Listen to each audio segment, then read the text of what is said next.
Welcome, dreamy soul. Tonight, I'll be your narrator, here to gently guide you toward calm and restful sleep. Before we start, don't forget to like this video and subscribe for more relaxing bedtime stories. Share in the comments where you're listening from and what time it is right now. And if there's a story you'd like me to tell next, I'd love to hear your suggestion. Now, let's begin. My name is Elias Thorne. I've been a wilderness survival guide for over 20 years now. Most of that time has been spent in the vast, silent stretches of Alaska. I've led expeditions through blizzard conditions, taught people how to track animals, and helped them survive when things went wrong. I know this land. I know its dangers, the bitter cold, the hungry bears, the sudden storms. I thought I knew all of it, but what I saw out there one winter night shook everything I thought I knew about the wild and about fear itself. This happened deep in the Wrangell Mountains, in the middle of a brutal winter. I was staying in a small remote cabin I used as a base. It was a simple log structure, cozy enough with a wood stove burning, but miles from anywhere. The nearest town was a 2-day snowmobile ride away. That's how I liked it. Solitude was my friend. The air was so cold it hurt to breathe. The kind of cold where the silence feels heavy and every sound echoes. The only noises were the wind whistling through the pine trees and the crackle of the fire. Snow lay thick on the ground, a pristine white blanket covering everything. I was on a routine patrol that day, checking my traps and making sure no large predators were moving too close to my cabin. The sun was low, painting the sky in pale shades of pink and orange. It was beautiful, but also a reminder of how quickly darkness would fall. As I walked, I noticed something strange. The usual sounds of the forest were missing. No birds chirping, no squirrels chattering, not even the rustle of a rabbit through the brush. Just that unnerving silence. I shrugged it off. Sometimes the animals go quiet before a big snow, or maybe a predator was nearby. But then I saw the tracks. They weren't like anything I'd ever seen. Too big for a wolf, too long for a wolverine.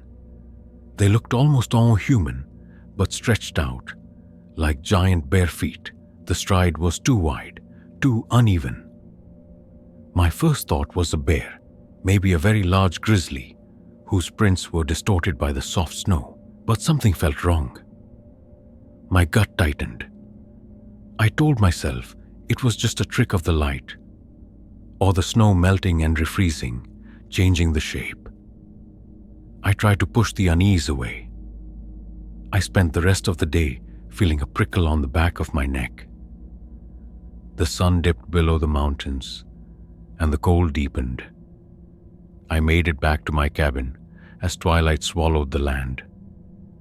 I lit my oil lamp, stoked the fire, and made myself some dinner. I kept glancing at the windows, feeling silly. There was nothing out there. It was just the wilderness playing tricks on an old man. But then, I heard it. A soft scratching sound coming from the roof, directly above my head. It was faint at first, like twigs brushing against the shingles, but it grew louder, more rhythmic. Scratch, scratch, then a heavier thud. It sounded like something was moving, slowly, deliberately, across my cabin roof. My heart started to pound. A wolverine? A lynx? They sometimes climb, but this felt heavier, too heavy. Then a low, guttural sound echoed from outside, a deep, raspy whisper that seemed to come from everywhere and nowhere at once. It wasn't an animal cry. It sounded like a word, stretched out, distorted. My instincts were screaming that something was terribly, fundamentally wrong. I grabbed my rifle from its rack by the door. My hands were shaking. I crept to the small window on the side of the cabin, the one that looked out toward the thickest part of the forest. I slowly, carefully, pulled back the small curtain. The moonlight was weak, diffused by the faint haze in the air, but it cast long, dancing shadows. And then I saw it. Standing at the very edge of the tree line, where the forest met the clearing, was a figure. It was impossibly tall, easily over 8 feet, maybe more. Its body was thin, dark, like a shadow against the dim snow. It was unnaturally still, not moving even slightly in the freezing wind. I couldn't make out any features, but I felt its eyes on me. I felt them burning into the cabin, into me. As I watched, frozen in terror, it slowly raised a long, slender arm. The fingers looked too long, too bony, and it pointed directly at my cabin, directly at my window. A wave of pure, absolute dread washed over me.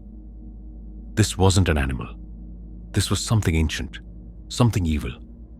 And then, without a sound, it moved. Not walking, not running, but a sudden blurring shift. It vanished into the darkness of the trees in less than a heartbeat, as if it had never been there at all. I didn't sleep that night.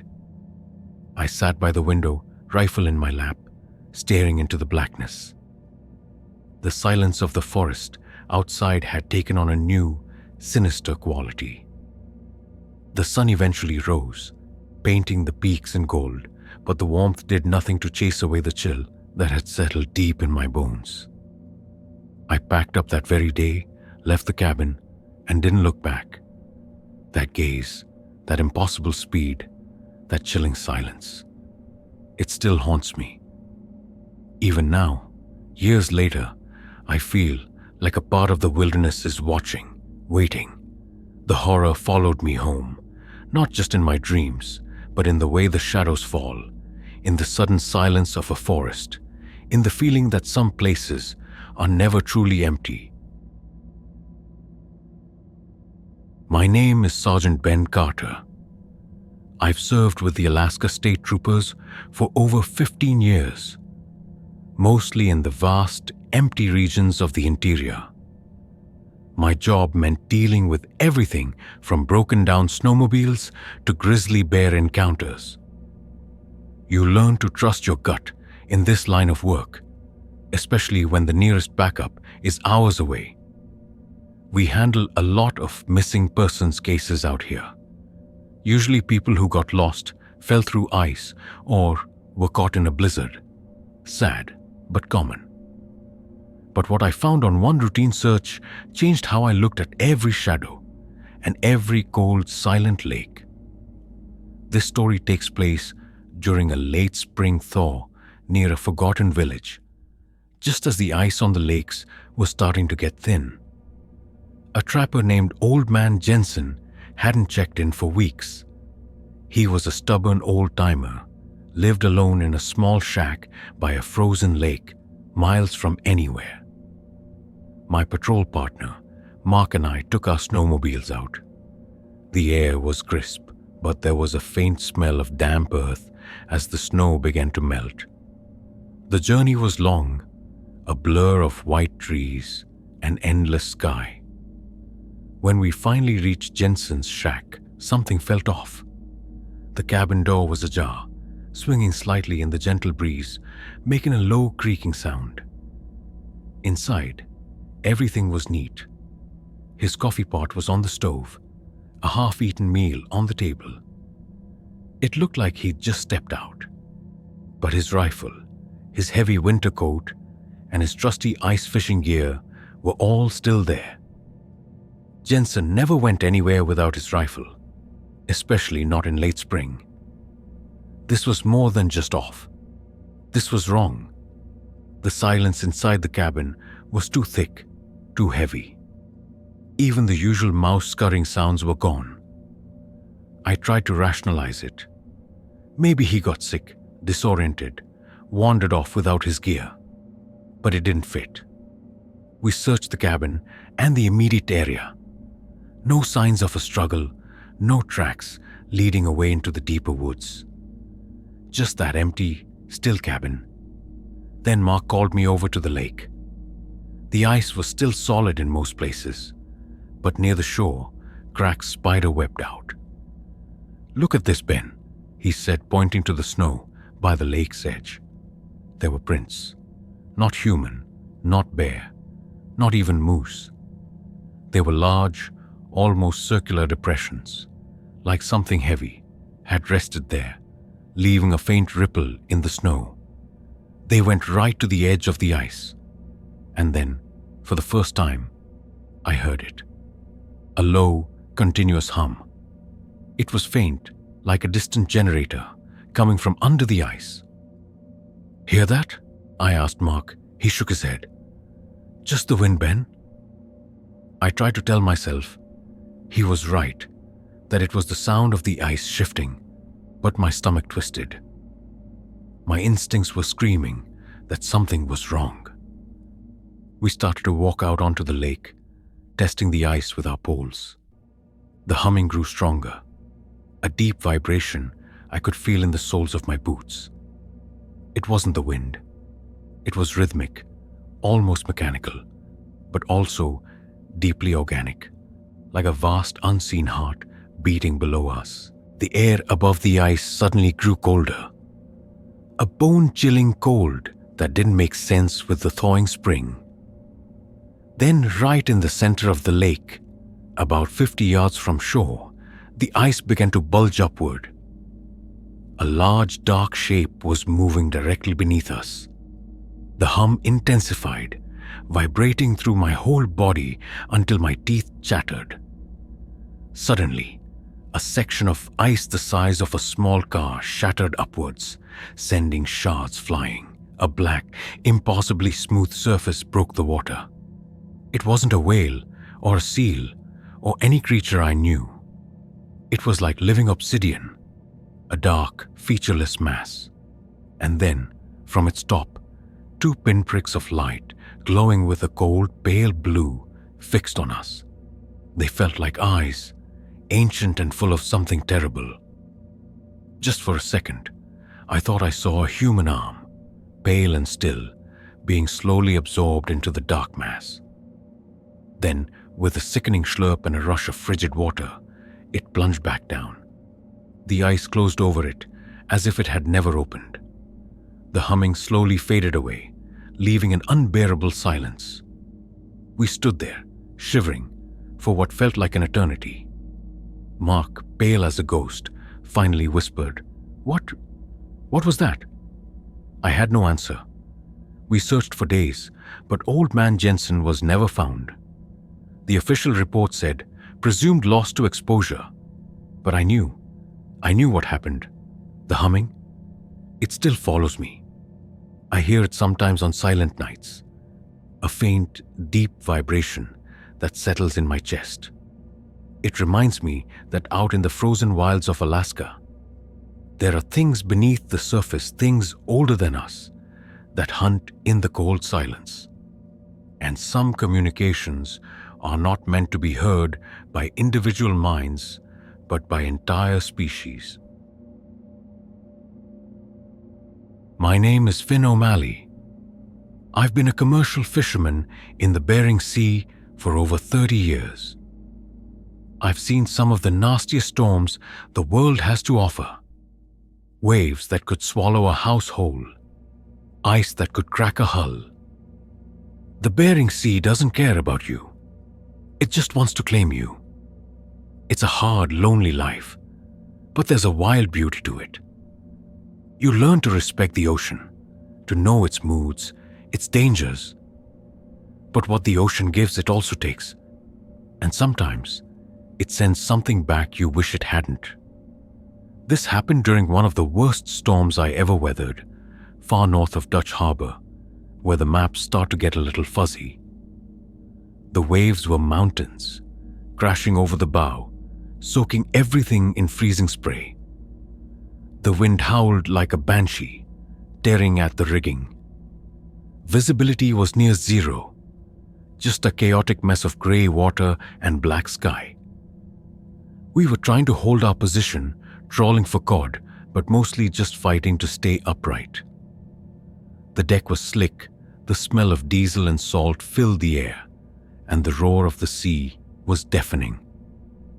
It was a normal day for us, meaning pure hell. Then, through a brief break in the driving rain and spray, I saw it. A light, far off, flickering faintly in the distance. It wasn't a buoy, not another fishing boat. It had a strange greenish tint, and it seemed to pulse. I squinted, rubbing the salt from my eyes. Maybe I was just tired, hallucinating from the endless hours and the rocking of the boat. I'd seen weirder things from exhaustion. I tried to dismiss it, focusing on keeping the nets from tangling. But then my radio crackled, not with a voice, but with pure static, a high-pitched whine that cut through the storm. And then silence. All our comms went dead. I tried hailing other boats, but nothing.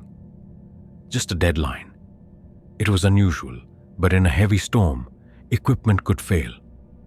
I told myself that. As the storm raged, that light grew stronger, closer.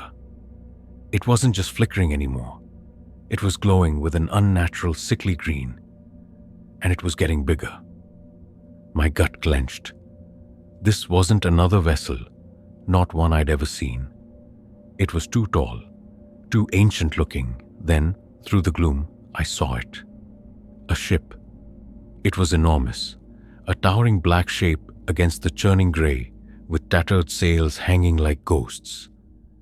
It looked like something from a forgotten century, yet it moved with a silent, impossible grace through the monstrous waves, totally unaffected by the storm.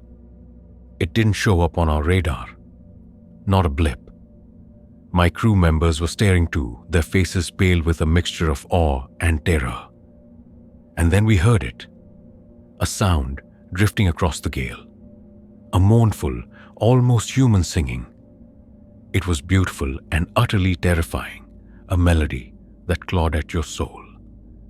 The ghost ship drifted closer, impossibly close, its hull groaning in the waves despite its silent approach. Its decks were dark, soaked with shadows, but I could make out figures. Tall, gaunt shapes standing perfectly, still, like statues. They weren't moving, not even swaying with the ship. Then one of them, right on the bow, slowly, almost mechanically, raised its head.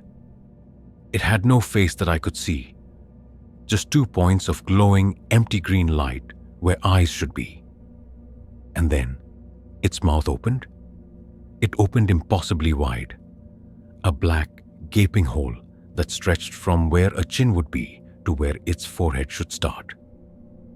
From that darkness came a shriek, a sound that wasn't human, wasn't animal, but pure, raw torment. It pierced through the storm, through the roar of the waves, and straight into my mind. An icy dread, colder than the Bering Sea itself, washed over me, numbing me to the core. Then, just as suddenly as it appeared, a massive wave crashed over the ghost ship's bow, and when the spray cleared, it was gone. Vanished. We never saw it again, and our radio suddenly crackled back to life. But the scream, those glowing eyes, that impossibly wide mouth, they're etched into my memory. Every time a storm rolls in, every time the radio goes silent, I hear that singing. I feel that ancient cold.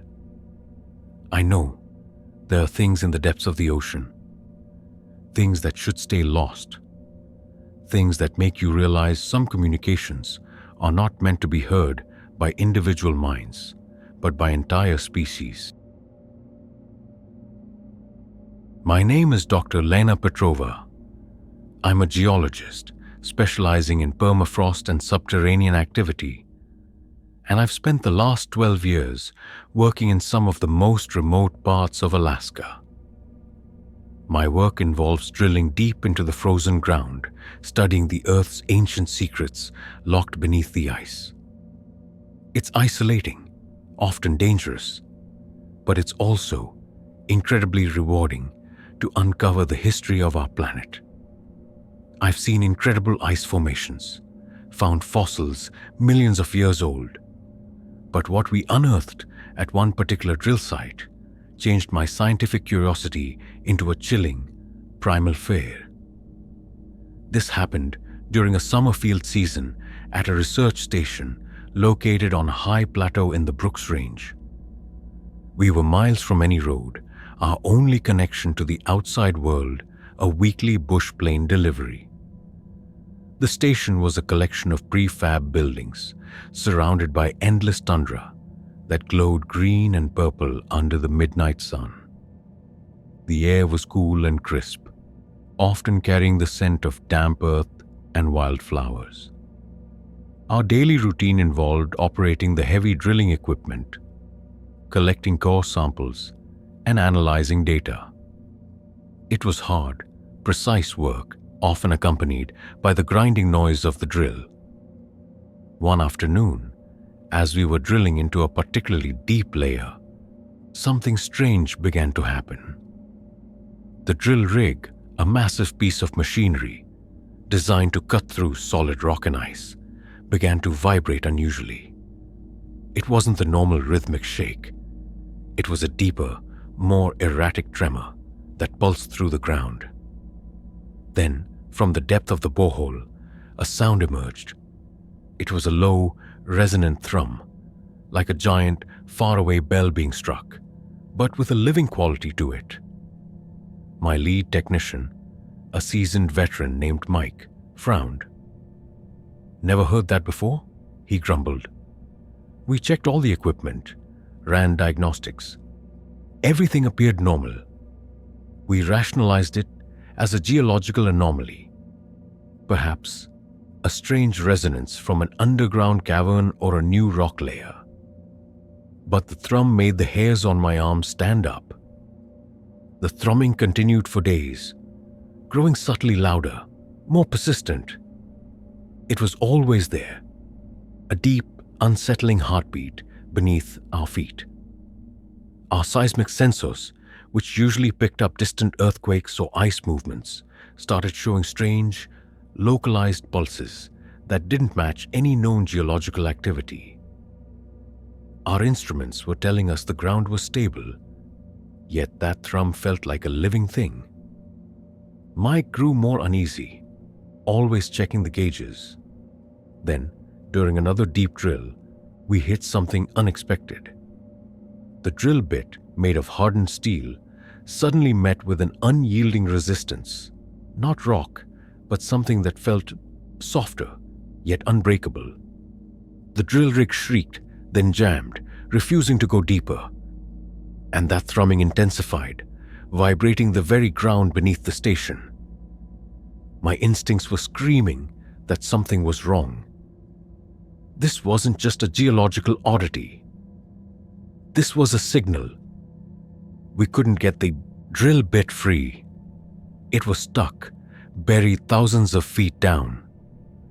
The thrumming turned into a guttural moan, a sound that seemed to reverberate not just through the ground, but inside our skulls. The air grew heavy, thick with an unseen pressure. Then the ground around the borehole began to crack. Not small fissures, but wide, jagged lines that spread outward like a spider web. From those cracks, a faint, sickly green vapor began to seep out, smelling like ozone and something ancient, something that had been buried for eons. The ground started to heave, slowly at first, then with increasing force. We stumbled, fell, scrambling to get away from the drilling site. As the ground tore itself apart, a massive, black-hued mass began to rise from the borehole. It wasn't rock or ice or any substance known to man. It was organic, yet utterly alien, glistening with that green vapor. It pulsed slowly, rhythmically, like a giant buried heart finally coming to life. And then, at its surface, two immense, unblinking eyes opened. They were vast, milky white, and completely without pupils, staring blankly upwards at the midnight sun. They were filled with an ancient, terrifying intelligence, an awareness that had slumbered beneath Alaska for longer than humanity had existed. A silent, mind-numbing wave of pure terror washed over us. We didn't wait. We didn't try to understand. We ran for the plane, leaving everything behind. We barely made it out, the ground still heaving as the plane took off. We never went back. The station, the equipment, everything was lost. The official report cited an unforeseen geological event. But I know what we woke up. The image of those blank, ancient eyes, staring up from the depths of the earth, is burned into my mind. I hear that thrumming sound sometimes when the house is quiet at night, a faint vibration under my bed. It reminds me that some things are meant to stay buried, and that the earth itself holds secrets far older and more terrifying than we can imagine. The horror followed me home, not in a monster chasing me, but in the chilling knowledge that beneath our feet, something vast and unknowable still sleeps. And sometimes it stirs.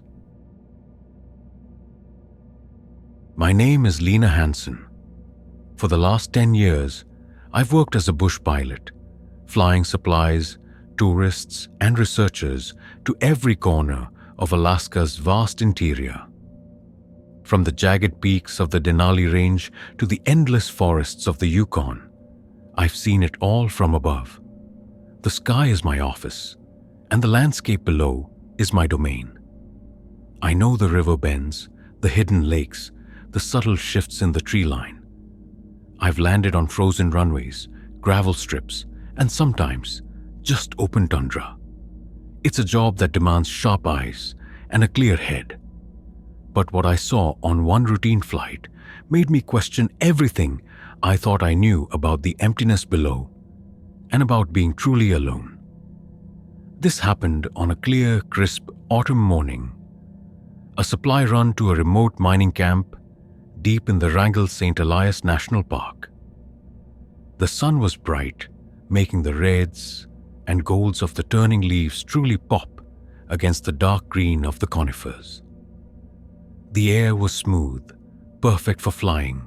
Below me, the landscape stretched out, an endless tapestry of mountains, valleys, and rivers. I loved these flights, the feeling of freedom, the vast, untouched wilderness.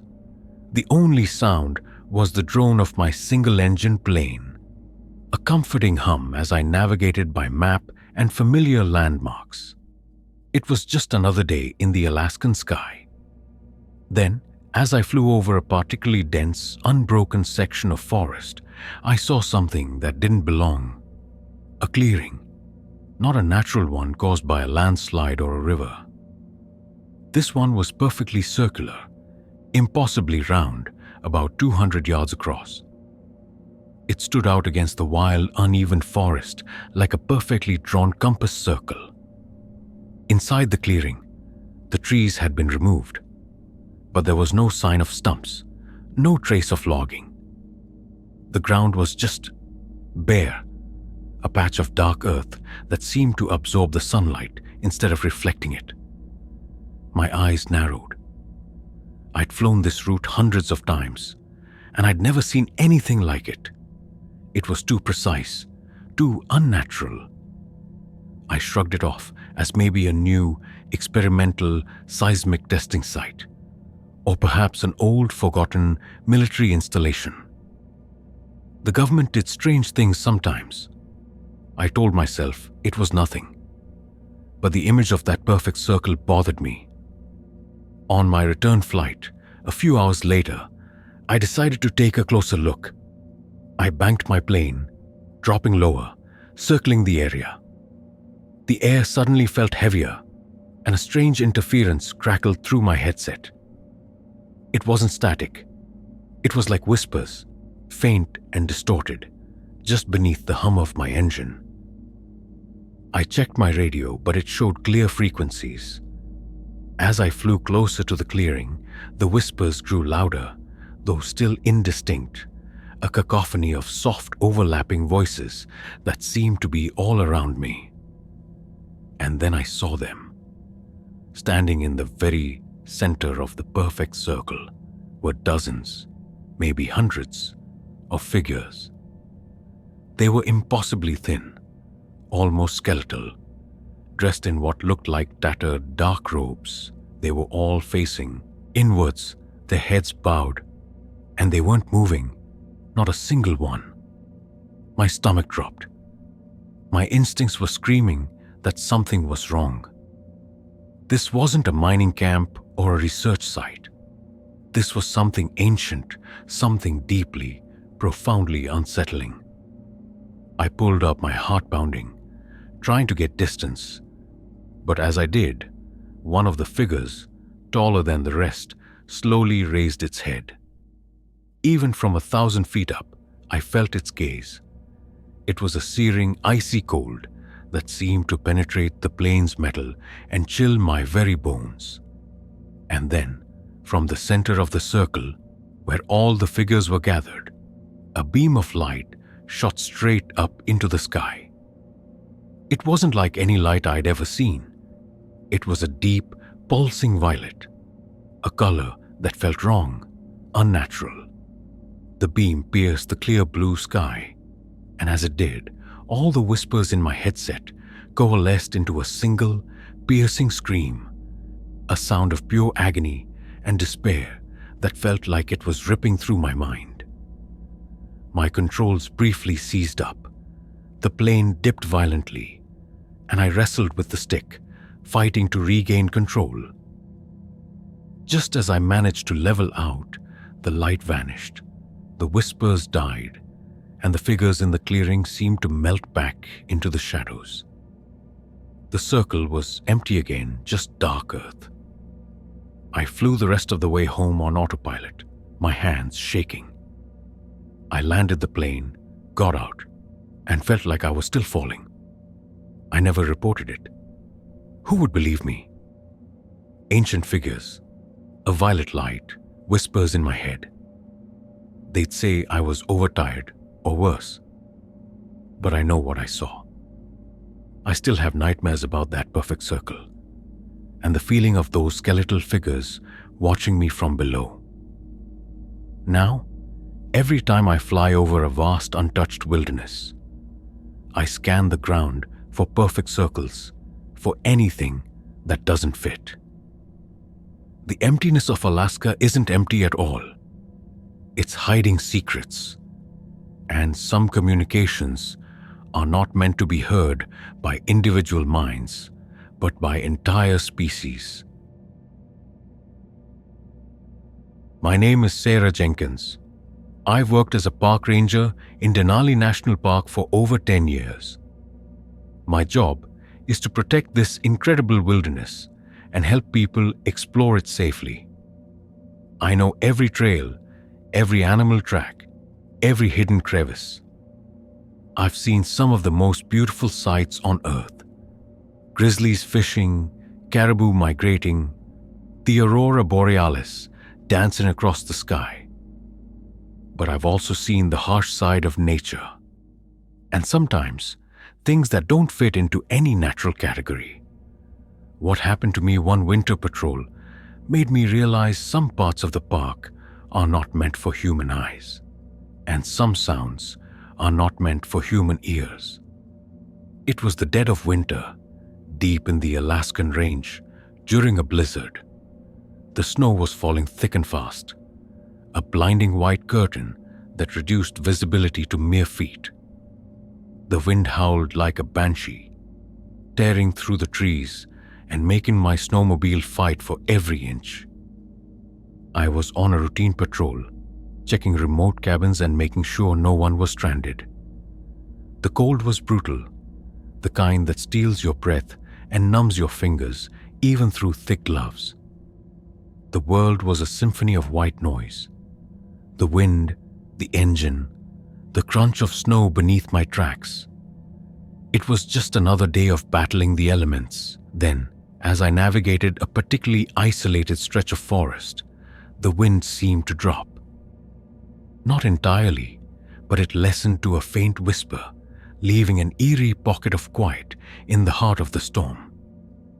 In that sudden hush, I heard something else. A faint, repetitive thumping sound, like a slow, heavy drumbeat. It was coming from deeper in the woods, off my usual patrol route. I stopped my snowmobile, cut the engine. The silence was immediate and profound, broken only by that strange, rhythmic thumping. My first thought was a lost hiker, maybe signaling for help, or perhaps a large animal trapped. I grabbed my flashlight and emergency radio. It was unusual, but people did get lost out here, and I was duty-bound to check. I veered off the trail, pushing through the thick, unbroken snow, heading towards the sound. The thumping grew louder, steadier. It wasn't a drum. It was more like something large and heavy hitting the ground over and over again in a precise rhythm. As I got closer, I smelled it. A faint, sickly sweet odor, like old blood mixed with something chemical. It turned my stomach. My instincts were screaming that something was wrong. This wasn't a lost hiker. This wasn't an animal. This was something else entirely. I pulled my sidearm from its holster, heart pounding against my ribs. I pushed through a final curtain of thick spruce trees, and what I saw froze me to the bone. In a small, natural clearing, illuminated by a strange, pale blue glow coming from somewhere, stood an impossibly tall figure. It was thin, skeletal, with long, elongated limbs, and its skin was the color of old, cracked ice. It was bare, exposed to the brutal cold, yet seemed unaffected. It was repeatedly raising a long, bony arm and striking a large, dark object on the ground. The object was covered in a thick, leathery hide, and I could dimly make out what looked like distorted human faces pressed into its surface, silent and screaming. And the figure wasn't alone. Around it, in a wide circle, stood dozens of other figures, all facing inward, swaying slowly, humming a low, tuneless drone that seemed to vibrate in my very teeth. Their eyes, or where eyes should have been, were empty, black pits. The sickening sweet smell was overpowering now. Then the thumping figure paused. Slowly, deliberately, it turned its head. It didn't have a face, not really, just a blank, smooth expanse of icy skin. But I felt its gaze, a terrible, ancient awareness that seeped into my mind, chilling me to my core. It was looking right at me. And then, from the depths of its chest came a sound. Not a roar, not a scream, but a deep, resonant thrum, like the world's oldest cello string being plucked. It wasn't a sound meant for human ears. It was a sound that made your bones ache. A sound that resonated with something primal and horrifying inside me. My vision swam.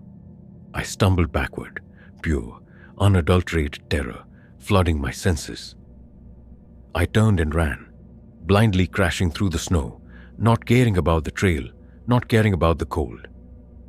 I scrambled back to my snowmobile, hands shaking so badly I could barely start it. I sped away, not looking back, the thrumming echoing in my head long after I was out of the clearing. I reported nothing. Who would believe me? They'd send me for a psych evaluation. But the sight of those figures, the smell, and especially that soul-shattering thrum, it still haunts me. When the wind howls at night, I hear it again.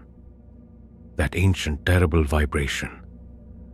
I know that some places in Denali hold secrets that should remain buried, and that the wilderness isn't just about survival, but about something far darker, something that followed me home.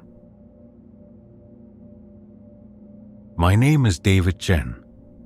For the last 8 years, I've been a researcher for a remote climatology outpost on the north slope of Alaska.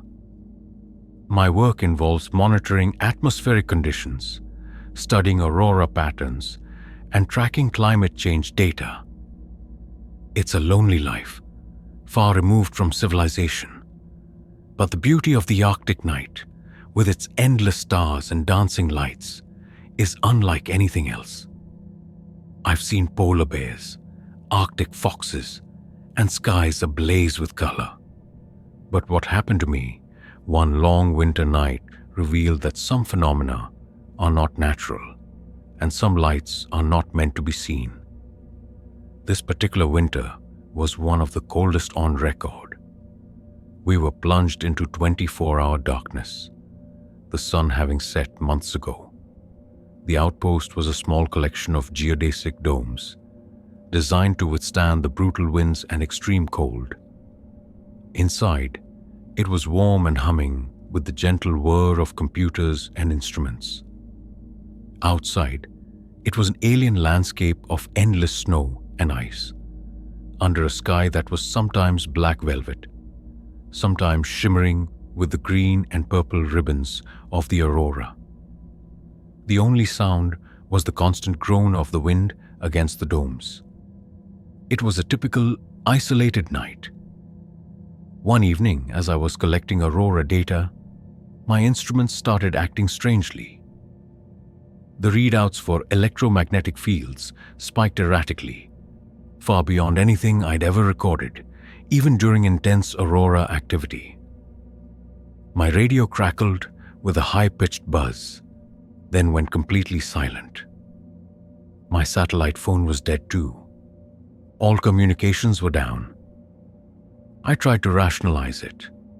Extreme cold could cause equipment failures, and sometimes solar flares could mess with electronics. I'd seen it before, albeit never this severe. I tried to fix the equipment, but nothing worked. As I stared out at the swirling green-hued aurora, trying to make sense of the dead instruments, I saw it. A faint, shimmering light, unlike anything I'd ever witnessed, appeared on the distant horizon. It wasn't a star, not a plane, and definitely not part of the aurora. It was too focused, too intense, pulsing with a soft, ethereal blue. It began to drift slowly towards the outpost, growing larger with each passing minute. The air outside felt colder, heavy, even through the insulated walls of the dome. My heart began to pound with an unfamiliar dread. My instincts were screaming that something was wrong. This wasn't a natural phenomenon. This was something else. The light continued its approach, now a distinct, luminous orb, easily visible against the inky blackness. It floated silently, effortlessly, just above the vast flat expanse of the snow. As it drew closer, its blue light intensified, casting an unearthly glow across the frozen landscape. I could see no structure, no visible means of propulsion, just pure, silent light. It stopped directly above the outpost, hovering perhaps 100 feet over our domes. The ground began to vibrate with a low, deep thrum, not from the earth, but from the object itself. The light pulsed, slowly, rhythmically, and then a beam, thin and intensely focused, shot down from the orb, bathing the main dome in its unsettling blue. And then I saw the figures. They began to appear within the beam of light, forming slowly, like images projected onto smoke. They were tall, slender, and seemed to be made of pure light, their forms shifting and wavering. They had no distinct features, just vague outlines, Yet I felt an overwhelming sense of ancient presence, an intelligence that was utterly alien. One of them, taller and brighter than the rest, seemed to look directly into the dome, into me. A cold, probing sensation filled my mind, as if it were trying to peel back my thoughts, to understand me. Then, from the very center of the orb above, a sound erupted. It was a perfect, resonant tone, like a tuning fork vibrating at the core of the universe. But it was also a scream, a silent mental scream that echoed inside my head, overwhelming every other thought. It wasn't loud, but it was excruciating, pure, concentrated terror. I collapsed to the floor, clutching my head, trying to block out the unbearable sound. Just as suddenly, the tone ceased. The figures flickered, wavered, and then vanished. The light beam retracted, and the blue orb silently drifted away, receding into the endless night until it was just a pinprick. Then gone. The thrumming stopped. My instruments slowly flickered back to life, the radio static returning.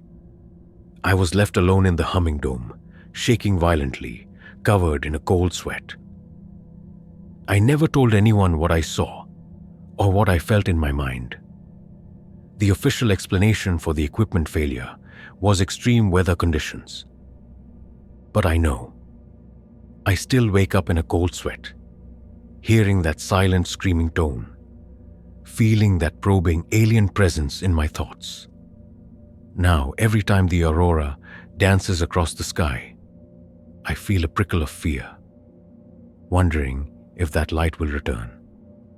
I know that the vastness of the Arctic sky holds secrets beyond our comprehension, and some phenomena are not natural, but ancient, watching. The horror followed me home, not as a physical threat, but as a chilling realization that we are not alone in the universe, and some communications are not meant to be heard by individual minds, but by entire species. My name is Mark Frosty Peterson. I've been a long-haul ice road trucker for over 25 years, hauling supplies across Alaska's frozen highways, often in whiteout blizzards and temperatures so low your spit freezes before it hits the ground. It's a lonely, dangerous job, but the pay is good, and there's a certain freedom to being out there on your own. I've seen countless moose, bears, and wolves, and I've survived enough close calls to fill a dozen lifetimes. But what happened on one particular stretch of road, far from any town, made me understand that some dangers aren't from nature, but from something far older and far more sinister. This happened in the dead of winter, on the Dalton Highway, often called the Hole Road. It's a rough, unpaved road that stretches for hundreds of miles through some of the most desolate terrain on Earth. I was driving a fully loaded rig north towards Prudhoe Bay. It was late, pitch black, with a thin crescent moon offering almost no light. The air was frigid, around -40 degrees Fahrenheit, and the only sound was the roar of my engine and the crunch of my tires on the packed snow. The heated cab was my sanctuary, filled with the smell of stale coffee and diesel. It was just another night on the long haul. Then, as I passed a particularly empty stretch, miles from the nearest turnoff or camp, my headlights picked up something strange on the side of the road. A figure. It was standing perfectly still, facing away from me, at the very edge of the tree line. It was too tall, too thin, and seemed to absorb the scant moonlight, a darker silhouette against the already dark trees. My first thought was a stranded hunter, or maybe someone who'd wandered off the road. But no one walks out here in this kind of cold, not at night. I slowed down, my foot hovering over the brake. It was unusual, but I'd seen people do desperate, stupid things in the cold. I told myself it was probably just a trick of the light or a weirdly shaped tree stump. As I got closer, the figure didn't move. It remained perfectly still, its back to me. No backpack, no emergency gear. Just this unnaturally still dark form. My gut clenched. This was more than just unusual. This was wrong. My truck's engine suddenly sputtered, a brief cough, and the cab lights flickered. I cursed, checking my gauges. Everything seemed fine, but the engine felt sluggish. The temperature outside plummeted even further. A sudden sharp drop that sent shivers down my spine. And then I heard it. A faint, high-pitched scratching sound coming from the passenger side of my cab, like long fingernails scraping on the window. My instincts were screaming that something was wrong. This wasn't a stranded person. My blood ran cold. I glanced quickly at the passenger window. Nothing. Just the dark glass, reflecting the faint interior lights. I tried to dismiss it as the wind, or perhaps ice scratching the glass. But the engine was still sputtering, and the scratching continued, growing more insistent. I floored the accelerator, desperate to get past whatever it was. As my truck surged forward, my headlights swept over the figure on the side of the road. And then it turned. Slowly, impossibly, its head rotated, revealing a face that was not human. It was gaunt, stretched, with deeply sunken eyes that seemed to glow with a dull, malevolent red light. Its mouth was a wide black slit filled with needle-sharp teeth, and it was smiling. A truly horrible, ancient smile that promised only pain. Then, faster than anything I've ever seen, it moved. It lunged not at me, but at the rear of my trailer, a dark blur against the snow. There was a sickening thud, a metallic clang that rattled the entire rig. The scratching on my passenger window intensified, growing frantic. Then a loud, guttural growl vibrated through the cab. A sound that felt like it was coming from inside my very skull. I floored it again, my heart hammering, gripping the steering wheel so tight my knuckles were white. I didn't look in my rearview mirror. I just drove. I drove for what felt like hours, not stopping until the sun was well up and I was deep within the relative safety of Prudhoe Bay. I never saw it again. I never told anyone what I saw that night. Who would believe me? They'd say I was hallucinating from exhaustion or too much coffee. But the image of that smiling red-eyed face and the sound of that guttural growl, they're burned into my mind.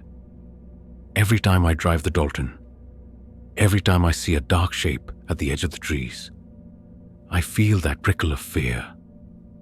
I know that out there, in the vast empty stretches of Alaska, there are things that prey on the isolated, things that hunger for more than just physical sustenance. The horror followed me home, not just in my dreams, but in the way the shadows shift in my mirrors, in the sudden, inexplicable drops in temperature, in the chilling certainty that some places are cheap because the previous guests never lived to leave bad reviews. My name is Hank Nugget Harrison. I've been a prospector in Alaska for over 35 years, panning for gold in the remote rivers and creeks of the Yukon-Koyukuk region. It's a hard, solitary life, but the promise of striking it rich, of finding that glint of yellow, keeps me coming back year after year. I know the rhythm of the river, the whispers of the wind, and the silent patience the wilderness demands.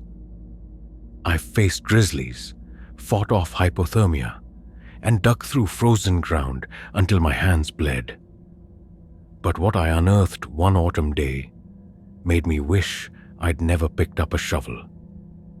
This happened in a forgotten valley, deep in the interior where old maps showed abandoned claims from the gold rush era. The air was crisp, smelling of damp earth and decaying leaves. The river ran low, exposing rich gravel beds. It was a perfect day for prospecting. I was working a secluded bend. The only sound, the rhythmic scrape of my shovel and the gentle rush of the water. I had a good feeling about this spot. It was peaceful, isolated, just the way I liked it. As I dug deeper into a promising gravel bar, my shovel hit something solid. Not rock, not wood. It felt smooth, yet oddly porous. I carefully cleared away the earth, expecting an old mining tool or a particularly large chunk of quartz, but what I uncovered was a box. It was made of a dark, heavy material I couldn't identify, covered in strange, swirling symbols that glowed faintly with an inner light. It wasn't metal, not wood, not stone. It hummed softly, a low vibration that I could feel in my fingertips. I tried to pry it open, but it was sealed tight, seamless. My gut tightened. This wasn't an old miner's treasure. This was something else. I tried to rationalize it. Maybe a modern geological sensor or some weird experimental military container. But the symbols, the hum, the unknown material, it felt wrong. I spent the rest of the day trying to open the box, but nothing worked. The hum grew stronger, and the symbols pulsed with a more vibrant, sickly green light. The air around me grew cold, despite the autumn sun. Then, as dusk settled, I heard a new sound coming from the box itself. A faint whisper, like many voices speaking at once, but in no language I understood. It was a dizzying, disorienting chorus that seemed to seep into my mind. My instincts were screaming that something was wrong. This wasn't just a strange find. This was a warning. The whispers intensified, growing louder, more distinct, forming fragmented words in my own language, but twisted, guttural. Wake. Us. See. You. Then the symbols on the box flared brightly, a blinding flash of green light that temporarily stole my vision. When my sight returned, the box was still there, but now, floating above it, was a shimmering, translucent figure. It was tall, impossibly slender, made of the same glowing green light, its form constantly shifting, wavering like heat haze. It had no discernible features, just 2 points of burning green light where eyes should have been, fixed on me. And then, from the figure, a silent telepathic scream echoed in my mind, a blast of pure, ancient agony that ripped through my thoughts, showing me images of endless ice, of things stirring beneath the earth. I dropped my shovel, scrambling backward, my heart pounding like a drum. The figure slowly extended a long, luminous arm towards me. I didn't wait. I ran, leaving everything, my tools, my claim, even my truck behind. I ran until my lungs burned and my legs gave out, not stopping until I was miles away. I never went back to that valley. I never looked for gold again. The whispers, the green light, and that silent, mind-shattering scream, they still haunt me. Every time I see a strange light, every time I hear a faint whisper in the wind, I feel that ancient cold, that probing presence.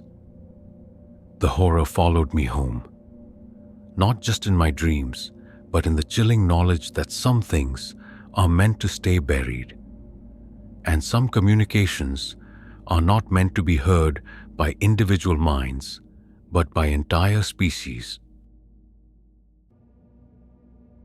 My name is Dr. Anya Sharma. I'm a meteorologist, and for the past 7 years, I've been stationed at a remote weather station high in the Chugach Mountains. My job is to collect data, predict storms, and study the unique atmospheric conditions of the Alaskan wilderness. It's a lonely posting, often cut off by blizzards, but the raw power of the weather here is fascinating. I've seen lightning strikes split mountainsides, witnessed winds that could tear trees from the ground, and navigated through blizzards so thick you couldn't see your hand in front of your face. But what appeared during one record-breaking storm made me question the very nature of the sky itself. This happened during the deepest part of winter, a massive blizzard that had lasted for days. The station was a small reinforced structure, barely visible in the swirling whiteout. Outside, the wind screamed like a banshee, battering the walls, while snow piled up against the windows, creating a suffocating sense of isolation. Inside, the hum of the instruments was a small comfort, along with the warmth of the heater. I was tracking a particularly strong pressure system, trying to predict its exact path. It was just another challenging shift. Then, as the storm reached its peak, my instruments went haywire. The wind speed gauges suddenly dropped to 0, even though I could hear the gale raging outside. The temperature sensor spiked, then plummeted to an impossible -100 degrees Fahrenheit before flatlining. My radio crackled, not with static, but with strange rhythmic clicks, like some ancient Morse code. I tried to rationalize it as equipment malfunction due to the extreme conditions. It was a brutal storm after all, but the complete silence from the wind instruments, while I could still feel the building shake, was unnerving. The clicking on the radio grew faster, more complex, like a frantic conversation in an unknown language. And then, through the small reinforced window in my lab, I saw it. High above the swirling snow, visible through a momentary break in the thickest clouds, was a swirling vortex. It wasn't a normal storm cloud. This one was perfectly round, impossibly black, and pulsed with a faint, internal violet light. It seemed to be drawing the storm in, a silent, hungry maw in the sky. My heart pounded against my ribs. My instincts were screaming that something was wrong. This wasn't a weather phenomenon. This was something else entirely. The vortex began to descend slowly, silently, towards the mountain peak. The violet light within it intensified, casting an eerie glow on the swirling snow. The clicking on my radio became deafening, an overwhelming chorus of frantic, alien communication. Then, a single, impossibly long black tendril, like a whip made of shadow, snaked out from the center of the vortex. It began to probe the mountaintop, slowly, deliberately. And then, from the depths of the vortex, a sound emerged. It wasn't a natural sound, it was a low, guttural moan, a deep vibration that resonated in my chest. A sound of ancient hunger and raw power that seemed to strip away all my scientific understanding. I recoiled from the window, pure, unadulterated terror flooding my senses. I pulled the shades, trying to block out the sight, but the clicking in the radio and that resonant moan echoed in the small room. I huddled in the corner, shaken, waiting for the dawn. When morning finally came, the storm had broken. The sky was clear, innocent, but the peak of the mountain, where the tendril had touched, was scarred. A patch of barren black rock where snow should have been. The wind instruments never worked right again. I never reported what I saw or heard. Who would believe a meteorologist who claimed the sky ate a mountain? They'd send me packing. But the memory of that black vortex, the violet light, and that hungry guttural moan, it still haunts me. Every time a storm rolls in, every time the radio crackles, I feel that ancient cold, that alien presence in the sky. The horror followed me home, not just in my nightmares, but in the chilling knowledge that some storms are not from nature, but from something far older, far more powerful. And some communications are not meant to be heard by individual minds, but by entire species. My name is Dr. Maya Singh. I'm a wildlife biologist, and for the past 12 years, I've dedicated my life to studying the remote animal populations of Alaska, particularly the migratory patterns of caribou and moose in the Arctic tundra. My work takes me to some of the most isolated places on Earth, where the only company is the whisper of the wind and the vast, silent herds. I've tranquilized bears, tracked wolves, and seen the raw, untamed beauty of nature up close. But what I discovered one summer in an ancient caribou migratory path made me question the very sanity of the wilderness. This happened during a summer field study in the Noatak National Preserve, a vast, roadless wilderness in northwest Alaska. The tundra was green and vibrant, dotted with wildflowers, and the sun seemed to shine forever. I was alone, miles from my research camp, setting up remote cameras to observe a caribou herd. The air was cool, carrying the scent of damp earth and blooming Arctic cotton. The only sounds were the buzz of insects and the distant cries of birds. It was a perfect, peaceful day. As I trekked across the seldom-used migratory path, I noticed something strange. The ground was littered with caribou antlers, more than I'd ever seen in one place. Not just shed antlers, but full skulls, picked clean, scattered unnaturally. And the bones weren't just gnawed. They were broken in impossible ways, shattered and twisted, as if crushed by immense force.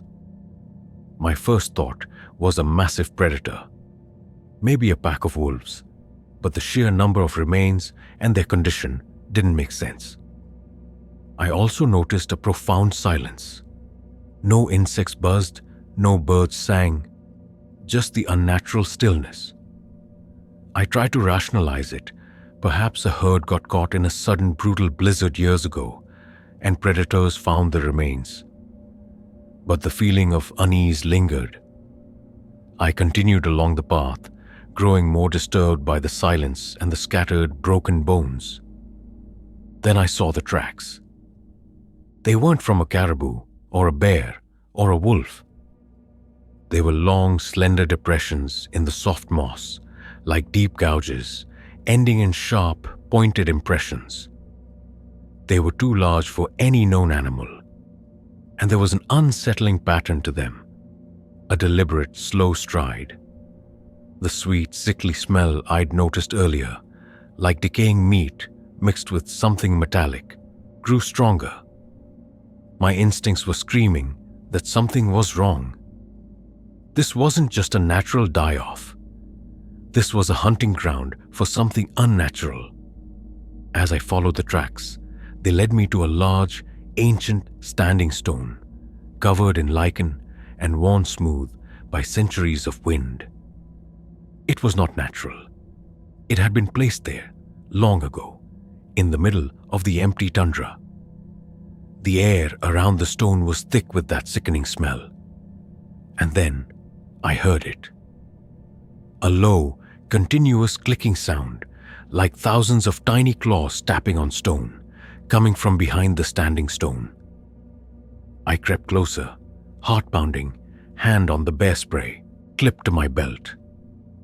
I peeked around the side of the stone, and what I saw made me gasp. A sound that died in my throat. Dozens of creatures, impossibly thin and gangly, with multiple jointed limbs, were hunched over what looked like freshly killed caribou carcasses. Their skin was a mottled gray and brown, blending with the tundra, and the heads were small, devoid of eyes, but with wide vertical mouths that constantly clicked and chittered. They were tearing at the meat with long, needle-like claws, a sickening crunching sound filling the air. As I watched, one of them, larger than the rest, slowly raised its head. It didn't have eyes, but I felt it looking at me, a cold, alien awareness that pierced through my very being. And then, from its clicking mouth, came a sound. Not a roar, but a burst of high-pitched chittering, a frantic, rapid-fire communication that felt like it was drilling directly into my brain, a language of pure hunger and ancient, cruel intelligence. I froze, paralyzed by pure, unadulterated terror. The chittering intensified, and the creatures all slowly began to turn their eyeless heads towards me. I snapped out of it, stumbled backward, and then ran, blindly crashing through the tundra. I didn't stop until I reached my research camp, gasping for air, my mind screaming. I packed up everything that day, leaving the cameras, the data, the entire field study behind. I never went back. The image of those clicking mouths, the eyeless faces, and the raw ancient hunger, it still haunts me. Every time I hear a strange clicking sound, every time I smell that sickly sweet odor, I feel their alien presence.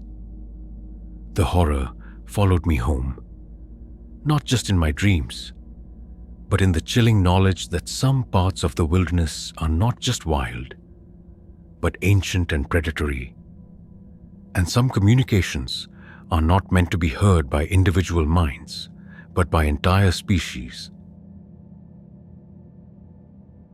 My name is Thomas Search Reed. I've been a search and rescue volunteer in the Alaskan interior for 20 years. My team and I are the ones who go out when people get lost in the mountains, disappear on the rivers, or get caught in blizzards. We know these woods, these trails, better than anyone. It's physically demanding, emotionally draining. But when you bring someone home, there's no better feeling. I've seen exhaustion, fear, and sometimes the terrible finality of the wilderness. But what we found on one particular search for a missing hiker made me believe in true, unexplainable evil. This happened in the thick forests surrounding the Talkeetna Mountains during a late fall snowstorm. A young man, a tourist, had gone off trail and vanished. We'd been out for 3 days already, battling heavy snow and freezing temperatures. The forest was dense, dark, and utterly silent under the blanket of fresh snow, save for the crunch of our boots. The air was sharp, cold, carrying the scent of pine and damp earth. Our radios crackled with distant reports from other teams, but mostly it was just the focused quiet of the search. On the 4th day, we found his camp. It was neat, well organized, a small tent pitched in a clearing. His backpack was inside, along with his provisions, gear, and even his camera. It looked like he'd just stepped out for a moment, but there were no footprints leading away from the tent, not a single one in the fresh snow. It was as if he'd simply vanished into thin air. My gut clenched. This was more than just a lost hiker. This was impossible. We expanded our search area, thoroughly combing the woods. The silence deepened around us, an unnatural quiet that felt like the forest was holding its breath. I tried to rationalize it. Maybe a bear had carried him off without leaving tracks, but the lack of struggle, the intact camp, it made no sense. As we continued, we found strange marks on the trees, deep gouges, like something with immense claws had raked them, but too high up for any bear, and too clean, too precise. And the air grew heavy with a faint clawing smell, like something sweet and rotten that made our stomachs turn. Then my partner, a veteran tracker named Dave, called me over. He pointed to a patch of untouched snow near a cluster of ancient spruce trees. There were no tracks, but an indentation, a faint, shallow outline in the snow, like something immense and heavy had rested there, but without leaving distinct prints. And then faintly, I heard it. A deep, resonant hum, coming from deep within the earth, that vibrated through the soles of my boots. My instincts were screaming that something was wrong. This wasn't an animal, this was something ancient. We followed the faint humming, pushing through the thick undergrowth. The trees grew unnaturally dark and twisted here, their branches weaving together to form a suffocating canopy. The humming grew louder, a deep, living thrum that seemed to echo from everywhere. And then we saw it. In the center of a small, unearthly clearing stood a single massive tree, unlike anything I'd ever seen. Its bark was black, smooth, like polished obsidian, and it shimmered with an inner pale green light. From its trunk, countless smaller, thin branches, like grasping fingers, snaked out into the air, swaying slowly in the still, heavy air. And then I saw the hiker. He was pressed against the trunk, not tied, but somehow fused into the bark. His eyes wide and vacant, his mouth stretched into a silent scream. His skin was pale, almost translucent, and those grasping branches seemed to be slowly, methodically absorbing him. As we watched, horrified, a single, immense, milky white eye, veined with sickly green, slowly opened on the trunk of the tree, directly above the hiker's head. It was ancient, utterly alien, and filled with a cold, hungry intelligence that fixed directly on us.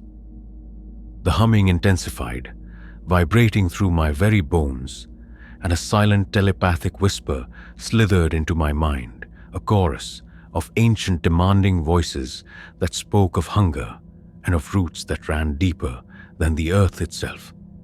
Pure, unadulterated terror seized me. We stumbled backward, screaming, breaking through the eerie silence. We ran, crashing through the forest, not caring where we were going, just away. We never found the hiker's body. The official report said, lost to the elements. But I know, I still have nightmares about that tree, about that milky eye, and the silent, hungry whispers in my mind. Every time I'm in the woods, every time I see a tree that looks too dark, too ancient, I feel that prickle of fear. The horror followed me home, not just in my dreams, but in the chilling knowledge that some parts of the wilderness are not just wild, but alive in ways we can't comprehend. And some communications are not meant to be heard by individual minds, but by entire species. My name is Emily Davis. I was a lighthouse keeper for 3 years, stationed at the Five Fingers Lighthouse, just south of Juneau, along the Inside Passage. It's a classic, isolated posting, perched on a tiny rock island, battered by waves and wind.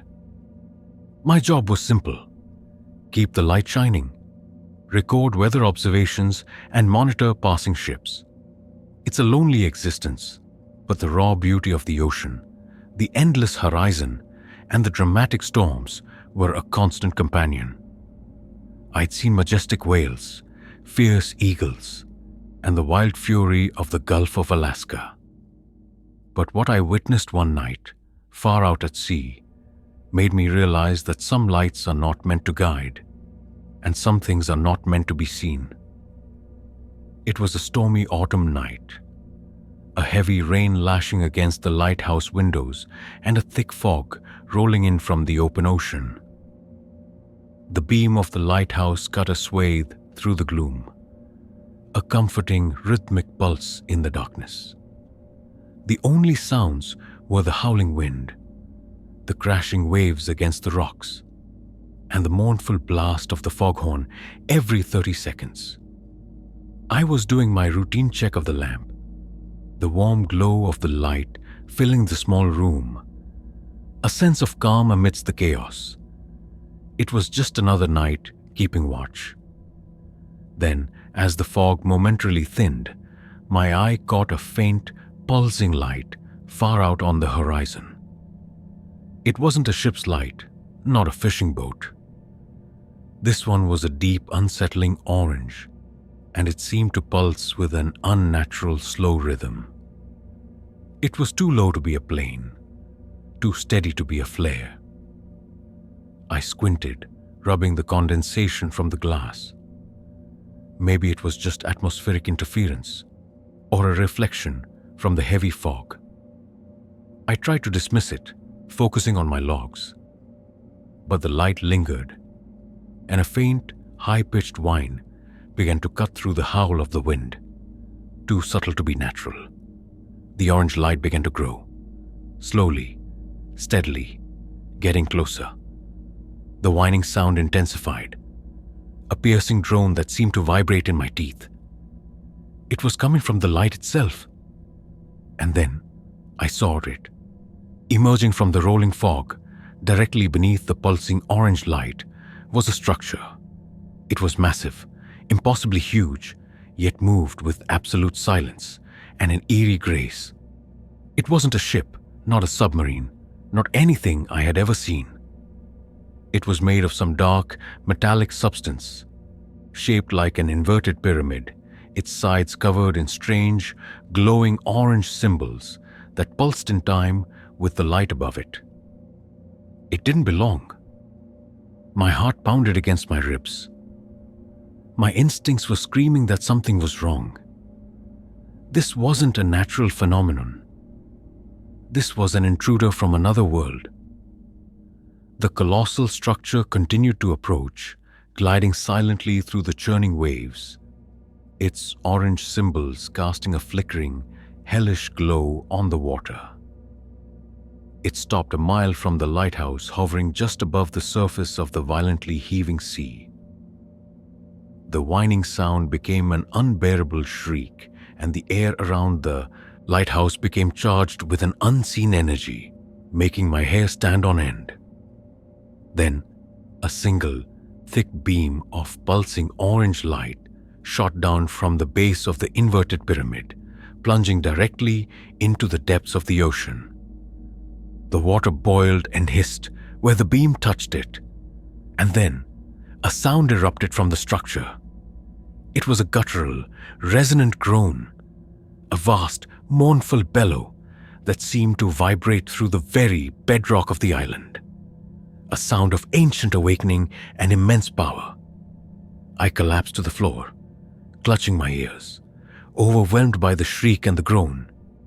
The entire lighthouse seemed to tremble. Just as suddenly, the sound ceased. The orange symbols faded. The beam of light retracted, and the inverted pyramid began to ascend silently, impossibly, back into the thick fog. It vanished as quickly as it had appeared, leaving only the sound of the storm and the distant moan of the foghorn. I never told anyone what I saw that night. Who would believe a lighthouse keeper who claimed a giant, glowing pyramid appeared from the sea? They'd say I was hallucinating from isolation. But the image of that monstrous structure, the pulsing orange light, and that soul-shaking groan, they burned into my mind. Every time the fog rolls in, every time the foghorn blasts, I feel that ancient cold, that alien presence in the depths. The horror followed me home, not just in my dreams, but in the chilling knowledge that some parts of the ocean hold secrets far older and more terrifying than we can imagine. And some communications are not meant to be heard by individual minds, but by entire species.